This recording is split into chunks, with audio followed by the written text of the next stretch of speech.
Bien, llegamos a Mateo capítulo 27, versículo 32 al versículo 44.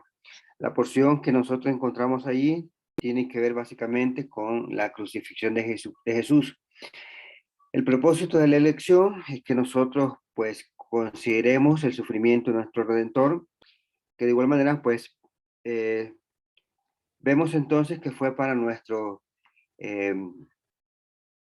para nuestra redención. El precio que se menciona en Mateo es realmente, ¿verdad?, un precio en el cual nuestro Redentor pues dio por cada uno de nosotros.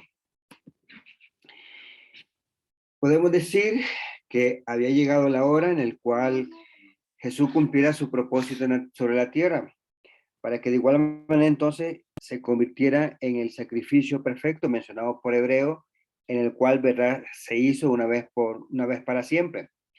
Un sacrificio en el cual pues se manifestó o fue por los pecados de la raza humana, como lo mencionado en Mateo 20:28, en el cual se registra de esta manera: así como el Hijo del Hombre no vino para ser servido, sino para servir y para dar rescate, para dar su vida en rescate por mucho. Desde este punto de vista, en Mateo 20:28, pues estaba apuntando sobre lo que sería el ministerio o la misión de Jesús sobre la tierra. Podemos decir también de manera así didáctica de que la crucifixión pues era una muerte reservada para criminales, exactamente como decíamos en el estudio pasado, como lo fue reservada esa cruz de la cual Jesús toma, la cual sería reservada para Barrabás. También se dice, ¿verdad?, que las personas que estaban juntamente crucificados con Jesús, pues eran parte de la sedición que hizo Barrabás, que tanto el que estaba tanto a la izquierda como a la derecha de Jesús. También se dice, según lo que pude investigar, un ciudadano romano pues no tenía permitido este tipo de muerte, salvo que fuese una orden expresa por César. Siempre eso es. Entonces, la crucifixión pues era un destino o algo en el cual pues no se deseaba que fuese para cualquier ciudadano, sino como se menciona, ¿verdad?, como para criminales y esclavos. Se sabe también entonces que la crucifixión fue inventada por los persas y de igual manera pues los romanos perfeccionaron esta práctica. Y como se ve a lo largo de la historia secular, pues esta práctica pues variaba en función de cada provincia. Como lo vemos aquí, Mateo pues no trata de explicarnos o en describirnos acerca de esta muerte, sino Mateo va hacia los puntos importantes acerca de ello, porque para ellos pues era muy conocido este tipo de muerte. Sabía exactamente lo que le hacían, sabía exactamente las consecuencias que traía y cómo también pues ellos a la misma manera en el cual se manifestaba acerca de esta muerte, de las personas que realmente llegaban o llegaban, como sería la expresión, de aquellas personas que pasaban por esta experiencia, digámoslo así. Entremos entonces de lleno al primer punto, en el cual se manifiesta en los versículo 32 al versículo 34, en el cual se manifiesta lo que sería el camino a Gólgota. Encontramos en el versículo 32 acerca de un hombre de Cirene que se llamaba Simón. El versículo 32 dice de esta manera: y cuando salían, hallaron a un hombre de Cirene llamado Simón, el cual lo obligaron a que llevase su cruz. Vemos que mientras Jesús caminaba hacia este lugar llamado Gólgota, obligan a hacer a Simón que pasaba, no sabemos si realmente estaba llegando a Jerusalén, no sabemos si realmente estaba como de las personas que miraban a aquellos que cargaban su cruz directo hasta ese lugar, Gólgota. Simple y sencillamente, Mateo nos dice que obligaron a Simón. Aún también la parte que podríamos decir es que tampoco sabemos si conocía a Jesús. Cuando hacemos o leemos el texto paralelo referente o lo registrado en Marcos, menciona que Marcos da una cierta referencia de Simón. Posiblemente conocía Marcos a Simón o más adelante se da referencia de ello. Lo que vemos aquí, el caso de Simón, pues es, en cierto sentido, apreció realmente lo que significaba tomar la cruz de Jesús y seguirlo. Y lo vemos, ¿verdad?, de esta manera en el cual, por obligación de los romanos, está siendo obligado a cargar la cruz de Jesús. En Isaías 53, el versículo 7 dice, y fue oprimido y afligido, pero no abrió su boca. Como cordero que es llevado al matadero y como oveja delante de sus trasquiladores, permanece muda. Él no abrió su boca. Mateo, aunque no hace referencia acerca de este cumplimiento, sí se ve de manera enfática lo mencionado en Isaías 53, verso 7, en el cual dice que el cordero fue llevado al matadero, que sin duda alguna pues se manifiesta en el camino que va hacia el Gólgota. Aquí el término cruz podía significar únicamente el travesaño horizontal y no incluye la parte vertical, como a menudo se muestra. Aparentemente a medida que Jesús y los soldados salían de Jerusalén, pues ya no podía cargar el peso del travesaño. Según se manifiesta de algunos comentarios que pude ver, el peso total de la cruz pues significaba unos 136 kilos. En función de eso, es posible que solamente se cargara la barra transversal, que en peso significaría unos 34 a 57 kilos.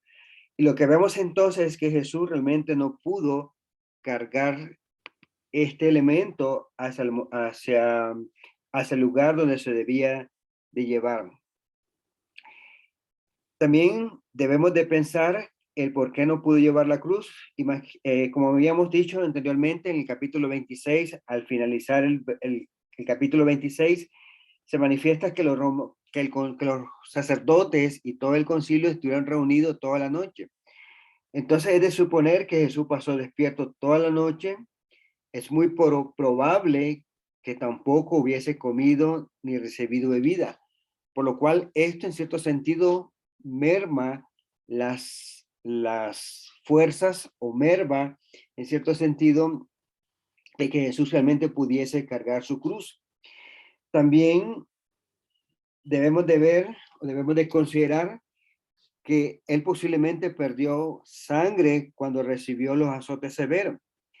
Entonces, si bien es cierto, Mateo, como los otros escritores, no hacen referencia en que Jesús cayera bajo el peso de la cruz, pero podemos imaginar o suponer que es razonable que él, debido a su condición frágil, posiblemente no pudiese cargar el travesaño a una distancia sin colapsar. No sé, hay unas películas que siempre se ven en Semana Santa, se ve a un Jesús sumamente agotado, a un Jesús en el actor en el cual se ve que literalmente cae al piso. Los escritores del Evangelio pues no hacen referencia a eso, pero si sumamos todos los elementos, su cansancio, la falta de comida, bebida, y aún así los azotes que recibió, es lógico pensar, ¿verdad?, que su condición era muy frágil y que realmente no pudiese cargar su cruz. Según el historiador Josefo, menciona que la crucifixión era una práctica común en Palestina. Esta era una de las peores formas de tortura y uno de los métodos de ejecución más cruel que jamás se hubiera inventado. Era la pena mortal diseñada para producir una muerte muy lenta, pues algunos duraban días en la cruz antes de morir. Se menciona también, según el escrito de Josefo, que era reservada para los traidores, los revolucionarios y otros peores criminales. Aún los escritores romanos pensaban que era una muerte terrible. Cicerón dijo que era una cruel y horrible. Tácito dijo que era una muerte indescriptible. Todo esto haciendo referencia a lo que significaba entonces cargar la cruz. En Hebreos 4:15, el texto en el cual se menciona dice, porque no tenemos un sumo sacerdote que no pueda compadecerse de nuestra flaqueza, sino uno que fue tentado en todo como nosotros, pero sin pecado. Hace referencia entonces que tenemos un sumo sacerdote que realmente sabe que pueda compadecerse, dice, en función de nuestras flaquezas. Como vemos entonces, todo el sufrimiento de Jesús, el pasar desvelo, el sufrir la traición de su discípulo, el no comer, el no beber, todo esto significa o hace referencia a la flaqueza. Hebreos nos menciona entonces de que Jesús sabe compadecerse de nuestra flaqueza, hablando de una manera muy literal de lo que Jesús hasta este momento pues había sufrido. En cuanto al sitio, en Mateo 27, el versículo 33 dice, cuando llegaron a un lugar llamado Gólgota, que significa calavera. Jesús llega al lugar donde iba a ser la crucifixión. El lugar o el nombre del lugar es Gólgota, que significa calavera. Realmente no se sabe con exactitud debido eh, a qué, por qué recibía ese nombre de calavera. Algunos escritores que pude consultar no hacen, digámoslo así, que no concuerdan en este significado. Algunos menciona de que posiblemente la colina tuviese la forma de calavera. Algunos comentarios mencionaban de que recibía su nombre debido al lugar en el cual pues servía de martirio o para dar o crucificar a las personas. ¿Qué más? Versículo Mateo 27, el versículo 34.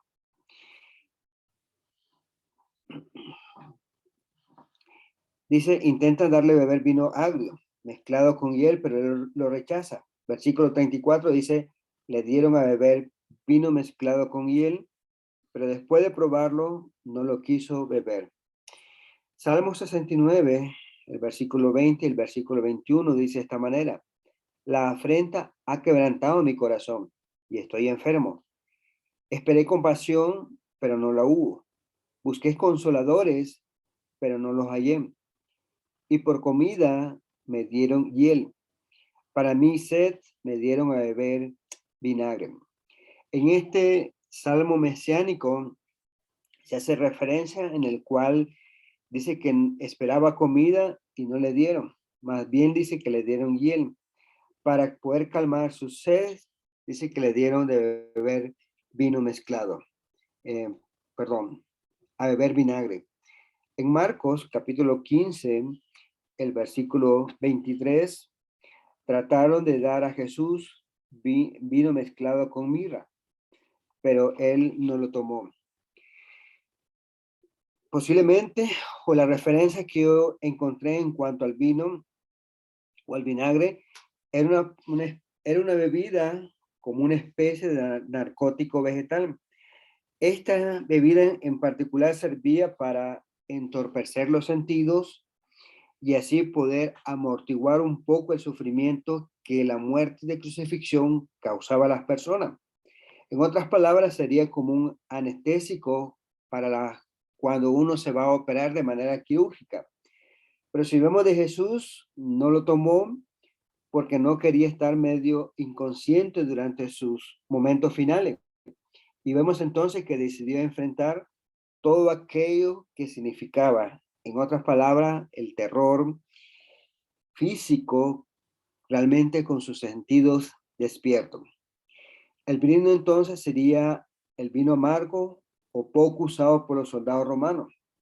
En Marcos menciona de que Jesús rechaza la bebida aparentemente sin probarla, deseando sufrir con una mente despejada. Si vemos en el caso de Mateo, Mateo omite en su detalle el horrible trabajo de clavar en la cruz y describe algunas de las escenas que tuvieron lugar mientras estaba en la cruz.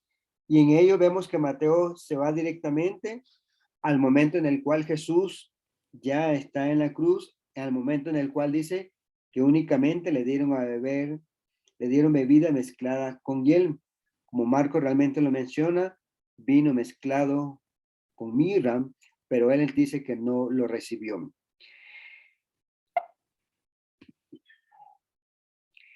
Si vemos en el evento en cuanto a Jesús siendo crucificado, como lo mencionaba en Mateo, verso 37, dice, cuando le hubieron crucificado y habiendo crucificado a Jesús. La Biblia nos ahorra las descripciones sangrientas de la agonía de Jesús. Simplemente Mateo se va a la parte en el cual dice cuando le hubieron crucificado. Si vemos, la crucifixión comenzó cerca de la hora tercera del día, como lo mencionado en Marcos 15:25, en el cual dice, era la hora tercera cuando lo crucificaron. Mateo no nos da entonces referencia acerca de ellos, únicamente nos dice que cuando lo hubieron crucificado. Muchas veces la agonía en cuanto a este tipo de muerte continuaba durante días y vemos que nuevamente a veces eran de corta duración. Según la ley judía, se menciona,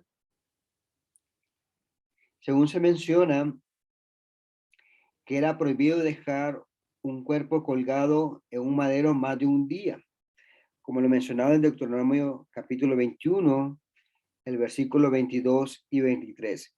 Si un hombre ha cometido pecado digno de muerte y se le ha dado muerte y lo has colgado en un árbol, su cuerpo no quedará colgado del árbol toda la noche, sino que ciertamente lo enterrarás el mismo día, pues el colgado es maldito de Dios, para que no contamine la tierra que el Señor tu Dios te da por heredad. Si vemos entonces el hecho que se menciona en Deuteronomio, pues tiene lógica a lo que la práctica de Pilato quería hacer en cuanto a quebrar las piernas, en cierto sentido, pues para acelerar la muerte de las personas que estaban en la cruz, debido, ¿verdad?, a lo que encontramos nosotros en Deuteronomio capítulo 21. Pues nosotros hacemos referencia o pensamos un poco acerca del sufrimiento de Jesús o pensamos un poco en cuanto al azote que recibió Jesús, podemos imaginarnos entonces que la espalda estaba completamente desgarrada. Realmente sus heridas estaban abiertas por los latigazos. Luego realmente cuando se abrirían, mientras la sangre era coagulada y solidificada, era arrancada una vez más cuando le quitaron la ropa. Exactamente cuando iba a la crucifixión. Y vemos entonces cuando se le tira al piso para clavar sus manos a la viga transversal, podemos imaginarnos también que una vez más sus heridas se pudiesen haber abierto aún más. Se contaminaba, se profundizaba cuando estaba en contacto con la tierra. Y podemos decir que cada aliento que exhalaba en la cruz levantada, las dolorosas heridas en su espalda, raspaban, podemos imaginarnos, contra la áspera madera de la viga vertical. Y al clavar el clavo a través de las muñecas, se dañaba el nervio. Este nervio que realmente era traspasado por el clavo, podemos imaginarnos que causaba un dolor ardiente en ambos brazos. Y podemos imaginarnos también que a veces las manos resultaban de la víctima tomaban la forma de una forma contraída, como si fuese garra. Y aún más, el dolor extremo, ¿verdad?, que se pudo haber experimentado en cuanto a la forma a la cual era crucificado. Espérenme un momento.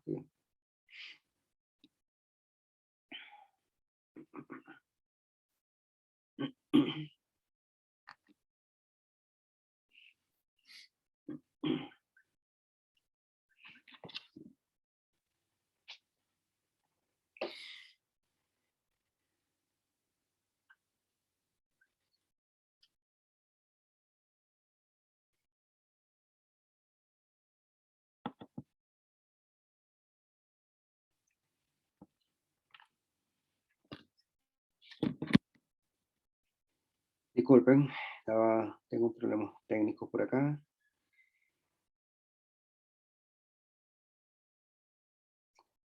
Ok, decíamos entonces, más allá del dolor extremo, el mayor efecto de la crucifixión, podríamos decirlo, era la interferencia con la respiración normal.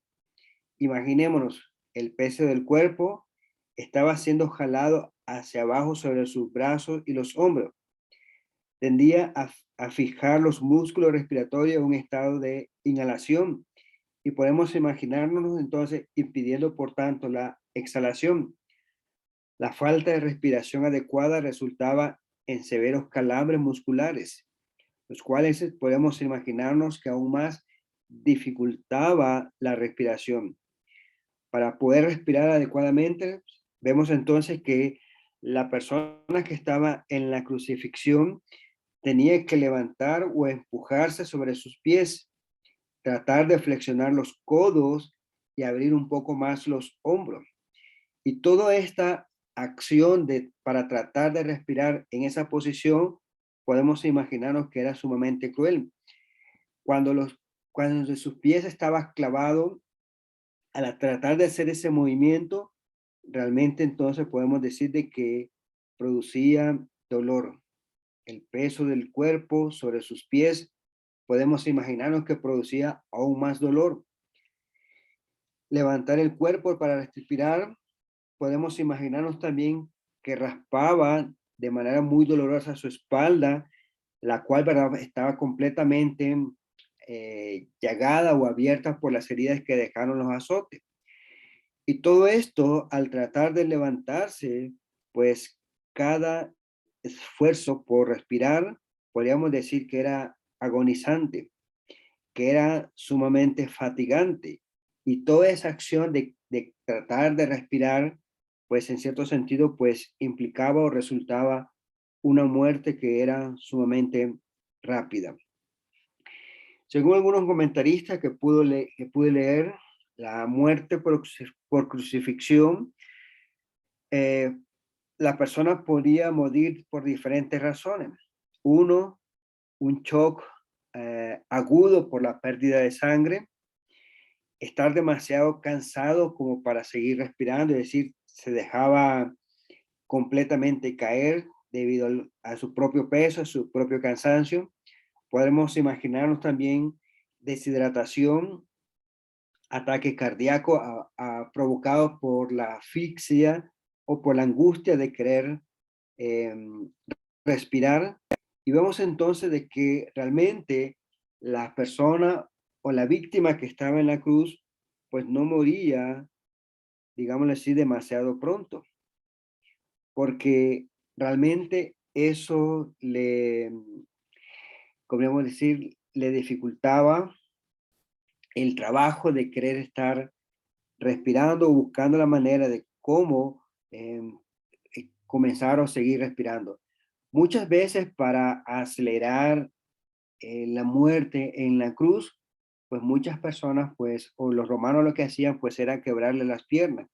Al quebrarle las piernas, pues su propio peso, debido a que las piernas eran quebradas, pues ya no había manera de cómo levantarse o cómo alzarse sobre sus propios pies, porque realmente estaban quebradas. Y de esa manera, pues las personas o las víctimas, pues ya le era sumamente eh, incapaz de seguir respirando.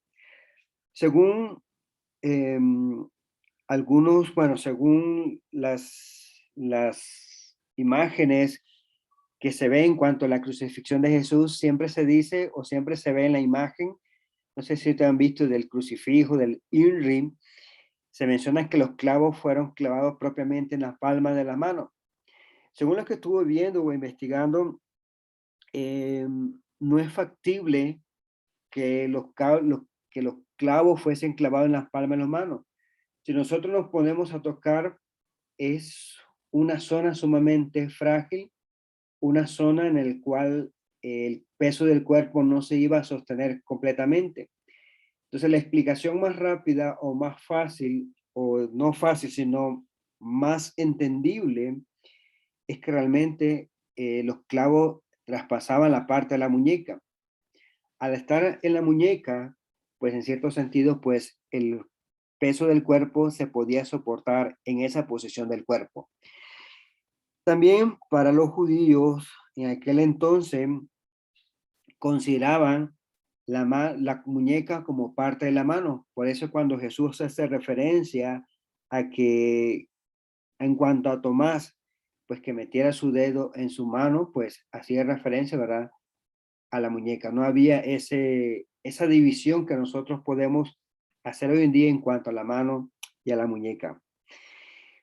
No podemos analizar los sufrimientos uno por uno de la agonía de Jesús. Podemos imaginarnos la vergüenza, el horror, la angustia, la muerte de nuestro Salvador. Y podemos decir que ninguna lengua puede decirla y ninguna pluma puede describir de manera exacta o clara lo que Jesús realmente sufrió. Mateo nos menciona que era la hora tercera, es decir, más o menos como a las 9 de la mañana. Y era la hora en la cual se ofrecía sacrificio en el templo. Este cordero, que de tiempo de Moisés nunca había dejado de ofrecerse diariamente, que los judíos tenían un templo en una ciudad, era un tipo entonces de Cristo, el verdadero Cordero de Dios, como se menciona en 1 Corintios capítulo 5, versos 6 y versículo 7, en el cual dice así: la jactancia de ustedes no es buena. ¿No saben que un poco de levadura fermenta toda la masa? Limpien la levadura vieja para que sea masa nueva, así como lo son en realidad sin levadura, pues aún Cristo padeció nuestra Pascua, la cual dice ha sido crucificada. Y vemos que justo entonces, como Marco lo describe, cerca de la hora tercera, pues Jesús entonces está siendo ofrecido en sacrificio en la cruz del Calvario.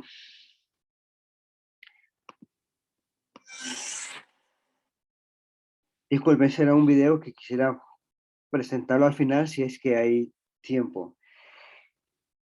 En Mateo 27, el verso 35 al 37, se ve entonces que los soldados romanos en la crucifixión. Mateo 27, el versículo 35 dice: repartieron sus vestidos echando suerte.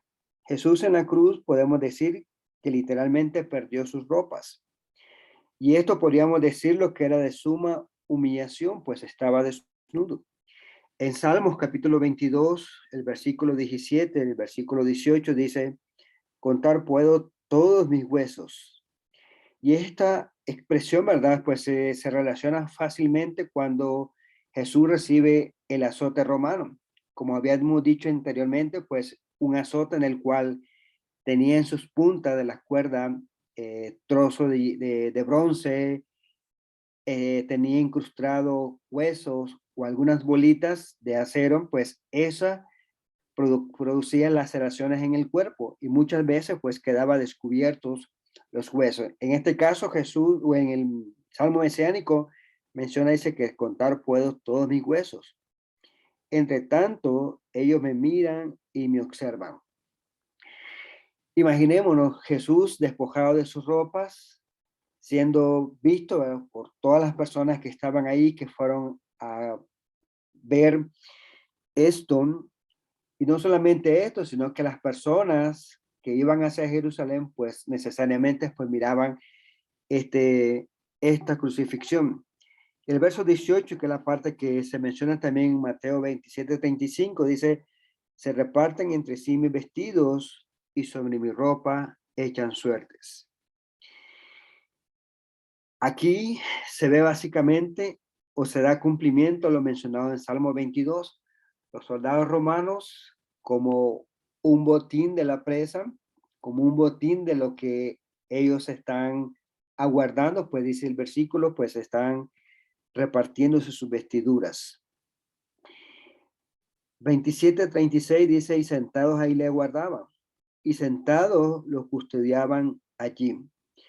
Según esta práctica de tener los soldados allí, era en cierto sentido para prevenir que alguien intentara rescatar a Jesús en la cruz. Y esta práctica se implementó porque según algunos comentaristas se menciona de que habían hombres que habían vivido después de haber sido crucificados. En otras palabras, si lo que implicaba es que si se crucificaba y no había quien lo cuidase, cualquier persona podía subir, quitar los clavos y sacar a la persona de ese lugar. Por eso es que los guardas en esta ocasión están allí justamente para que nadie baje a la persona que está en la cruz y que de igual manera pues la persona que está en la cruz pues pueda llegar a cumplir el propósito por el cual había sido crucificado, valga la redundancia. Y además de estar allí, de sufrir el despojo de sus ropas, de que los soldados están custodiándole, también se menciona de que tenía un letrero en el cual decía, este es Jesús, el rey de los judíos. Mateo 27, el verso 37 dice, pusieron sobre su cabeza la acusación contra él, que decía, este es Jesús, el rey de los judíos. Isaías 53, el versículo 12 dice de esta manera, por tanto, yo la de aparte con los grandes y con los fuertes repartirá despojos, porque derramó su alma hasta la muerte y con los transgresores fue contado. Llevó el pecado de muchos e intercedió por los transgresores. Se ve a Jesús entonces en el cual está tomando nuestro lugar, en el cual dice, fue ofrecido como un sacrificio, como un cordero, en el cual dice, intercedió por nosotros. Muchas veces la práctica de esta crucifixión, dentro de esa misma práctica, pues se le colgaba un título, en el cual pues era escrito normalmente y además de ser escrito, se le colgaba a la persona que iba a ser ejecutado y en ellas pues se le identificaba la causa por la cual iba a ser crucificado. En este caso, como se menciona, la inscripción de Jesús pues era, este es Jesús, el rey el nazareno, el rey de los judíos. Esa era entonces la causa por la cual Jesús había crucificado. Y como haciendo concordancia con la práctica misma de la crucifixión en el cual todas las personas que iban a ser ejecutadas en esta cruz, pues también llevaban un título describiendo o diciendo la causa por la cual estaba siendo crucificado. Para Jesús entonces era, este es Jesús el Nazareno, el rey de los judíos.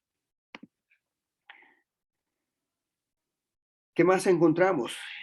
En los crucificados con él y más insultos. En el caso de Mateo 27, el versículo 38, menciona que le crucificaron con él a dos ladrones, uno a la derecha y el otro a la izquierda. Verso 38 dice, entonces fueron crucificados con él dos ladrones, uno a la derecha y el otro a la izquierda. Y vemos entonces que Jesús estaba justo en el centro, juntamente con los criminales comparados. Lo encontramos en la crucifixión, uno a la derecha y uno a la izquierda.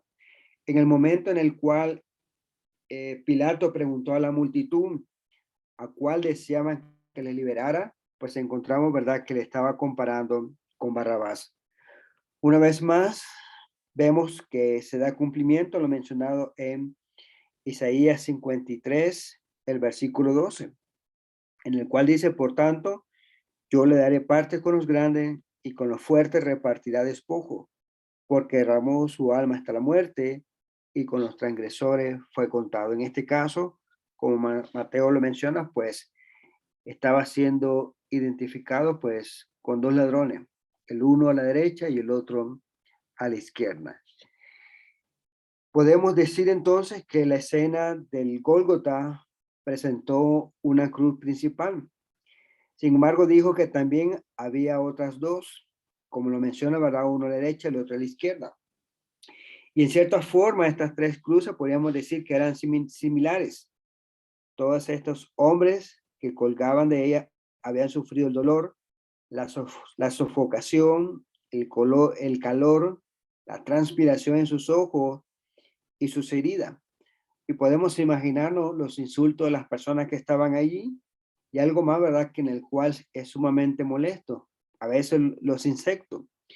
Todo esto, ¿verdad? Lo tuvieron que soportar, la mirada de los traducentes, fija, ¿verdad? En este espectáculo de los tres hombres muriendo de una muerte tan horrible y, por qué no decirlo, también de una manera humillante. También menciona Mateo 27, el versículo 39, y lo que pasaba le injuriaban, meneando la cabeza. Los que pasaban lo injuriaban meneando la cabeza y diciendo, tú que destruyes el templo y en 3 días lo reedificas, sálvate a ti mismo. Si tú eres el Hijo de Dios, desciende de la cruz. Este pasaje encontramos que revela el primer grupo de personas que están justamente allí y en el cual injuriaban a Jesús. Posiblemente estaban entrando a Jerusalén. No olvidemos que tenían una fiesta en la cual pues muchos judíos llegaban a ella. Salmos capítulo 22, el versículo 7 y 8 dice, todos los que me ven de mí se burlan, hacen muecas con los labios, menean la cabeza diciendo que se encomienda al Señor, que Él lo libre, que Él lo rescate, pues en Él se deleita. Una vez más, vemos que se da cumplimiento a lo indicado en este salmo mesiánico en cuanto a Jesús. Y lo vemos entonces como Mateo, aunque no dice de manera específica que esto se hace para que se cumpla lo de esta profecía, de manera implícita, sin que Mateo lo mencione, pues vemos que se está dando cumplimiento. Salmos capítulo 109, el versículo 25 dice, me he convertido también en objeto de oprobio para ellos. Cuando me ven, menean la cabeza. También Isaías 37, el versículo 22. Esta es la palabra que el Señor ha hablado contra él. Te ha despreciado y se ha burlado de ti. La Virgen, hija de Sión, ha movido la cabeza a tus espaldas, la hija de Jerusalén. Y Jeremías 18, 16, convirtiendo su tierra en una desolación, en una burla perpetua. Todo el que pase por ella se quedará atónito y moverá la cabeza.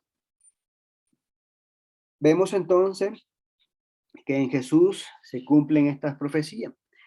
Y es lo que en cierto sentido, pues Mateo está dando, orientándonos acerca del cumplimiento de todas estas profecías, apuntando entonces al Mesías. Y podemos decir que nada atormenta a un hombre en agonía más que el escarnio.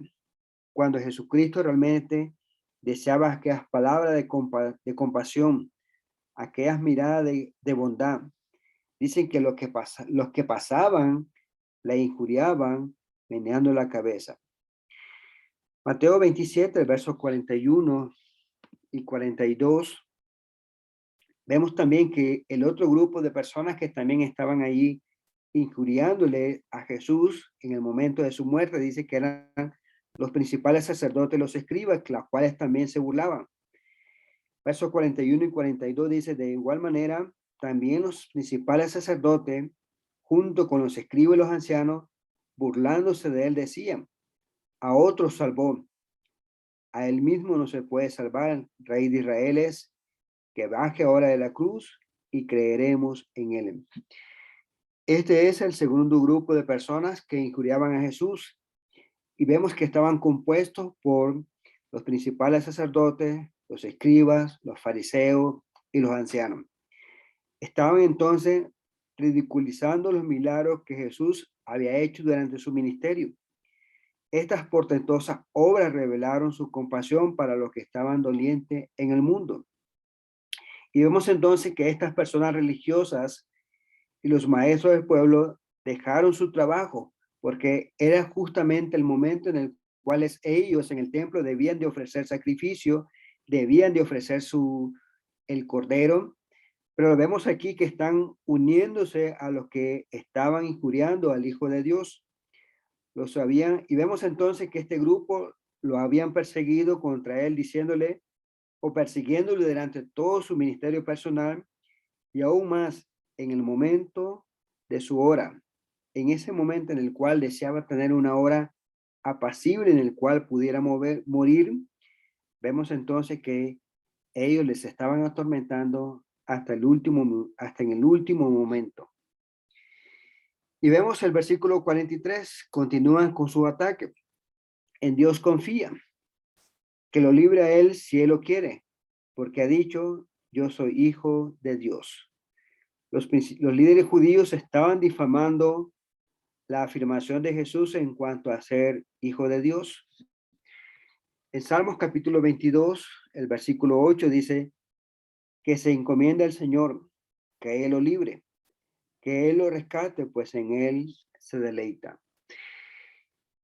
Estas declaraciones podríamos decir que son irónicas, porque la salvación de estos hombres burlones dependía de que Jesús esté en la misma cruz de la que ellos mismos están pidiendo que se baje. Si Jesús hubiese bajado, nadie podría salvarse y no podríamos creer en Él. La confianza de Jesús en su Padre y el amor al hombre es la razón por la cual sufrió la cruz. Muchos hoy, como estos burladores, ven la crucifixión, pero realmente no comprenden el significado para su salvación. Aún más, el otro grupo de personas que están allí injuriándole son los ladrones que estaban siendo crucificados juntamente con él. El versículo 44 dice, en la misma forma lo injuriaban también los ladrones que habían sido crucificados con él. En el caso de Mateo, no nos describe el cambio de corazón que hubo en unos de los ladrones. En cambio, ¿verdad? Cuando nosotros revisamos el mismo episodio en Lucas, menciona que uno de los ladrones que están juntamente con Jesús se arrepiente y declara su inocencia de Jesús. Y en esa misma conversación, pues él pide ser recordado en su reino, a la cual Jesús entonces le promete un lugar, un lugar en el paraíso ese día con él. Y en cuanto a esto, pues mucho ha habido, digámoslo así, controversia. Quisiera leer el comentario de nuestro hermano de Mateo, de nuestro hermano Wayne Portay, en el cual dice, muchos dicen el ladrón en la cruz no fue bautizado y quiero ser salvo como él. No afirmamos que el ladrón no fue bautizado, pero no se puede probar que no fue bautizado. Recuérdese lo que menciona Mateo capítulo 5, verso 6, capítulo 3, versos 5 y 6.